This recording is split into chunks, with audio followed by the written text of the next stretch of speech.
ষান্ডা মরুভূমির একটি চতুর্পাই প্রাণী, যেটা সৌদি আরবে খুবই প্রচলিত একটি নাম হচ্ছে ষান্ডা।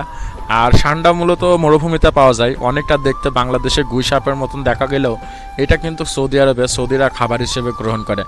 আর এই ষান্ডাগুলো পাওয়া যায় মরুভূমিতে, যেখানে তাপমাত্রা সবথেকে বেশি থাকে সেই সমস্ত অঞ্চলে এই ষান্ডাগুলোকে বেশি পাওয়া যায়, এবং সৌদিরা এগুলোকে বিভিন্নভাবে প্রসেস করে তারা খায় এই ষান্ডা, বা খাওয়ার বিভিন্ন রকম প্রচলন আছে। আর ষান্ডাগুলো তো মূলত মরুভূমির ভিতরে পাওয়া যায়। আর সৌদিরা এই ষান্ডা শিকার করার জন্য বা ধরার জন্য তারা বিভিন্ন সময় দলগতভাবে বিভিন্ন সময় যে মরুভূমির ভিতরে তারা অবস্থান করে এই ষান্ডা ধরার জন্য, বা এই ষান্ডাকে তারা কিনেও খায়। আর এই ষান্ডা দিয়ে সৌদি আরবে বহু প্রচলিত একটি খাবার হচ্ছে ষান্ডার বিরিয়ানি, তারপরে ষান্ডার তেলের কথা অনেকেই বলে। তবে ষান্ডা খাওয়া হারাম কি হালাল এই ব্যাপারে কোনো সঠিক মতবাদ নাই।